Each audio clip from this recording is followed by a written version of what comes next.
Here we are after 12 years together, and we, some more than others, are eager to get out of here. Nothing wrong with looking forward to the future, but first let's take a few minutes to stop and reminisce on the good times we've had so far. Do you remember your first day of school, hugging your mother goodbye, meeting your teachers, butterflies fluttering in your tummy as you walk into a classroom full of other honor kids? And when I say honoring, I mean it. I remember one day in Miss McCormick's class when Andrew and I splattered paint all over the ceiling during a night session. Thankfully, Miss McCormick was patient and forgiving. Before we knew it, we were back in good graces singing Tootie Tot, preparing for the apple orchard. It feels like yesterday we were running around the playground, Andrew singing Taylor Swift on the swings, the boys plugging up the tornado slide, and legendary games of kickball taking place nearby. One of our favorite memories has to be Brady's unexpected declaration of love during the song Big Green Tractor, turning Kenzie's face bright red. Or possibly the time that Dylan climbed a tree to hide from Elaine, who then ended up in Cassidy's closet crying uncontrollably. And how could we forget the time Cassidy's snakes got loose in the 3rd grade? Mrs. Gladback was in the middle of teaching a lesson when out of nowhere Martin yelled "snake" at the top of his lungs. Sure enough, there was a little garden snake hiding under the smartboard.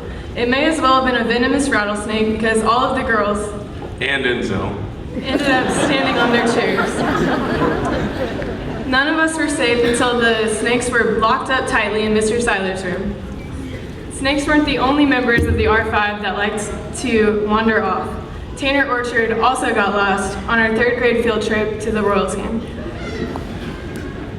Apparently, public school kids weren't the only troublemakers in Marceline. According to Jake Edgar, the Catholic school students were equally, if not more, honoring. In 8th grade, they dug a fake grave for a little kitten that liked to hang around the playground and told all of the 3rd graders that it had died.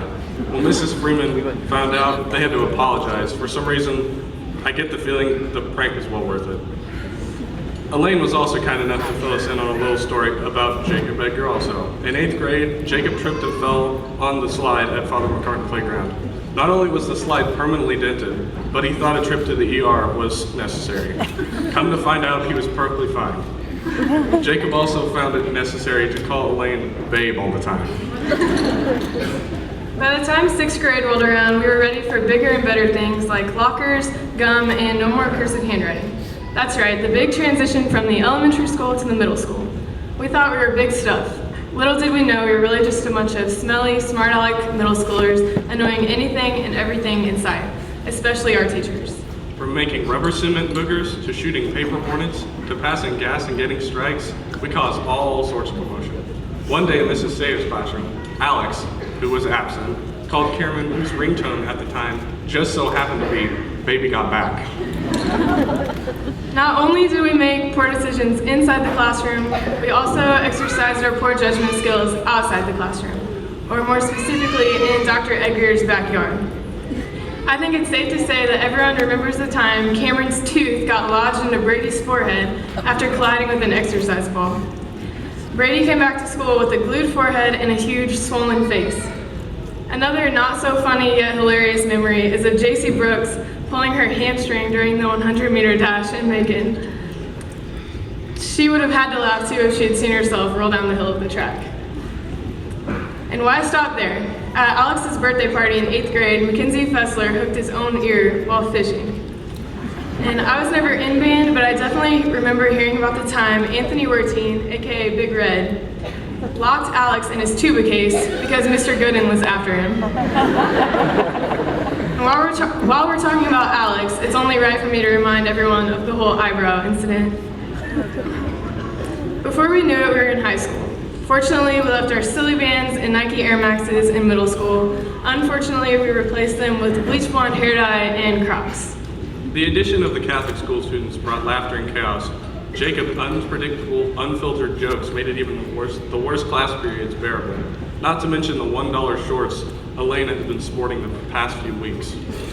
Darian is constantly making people smile.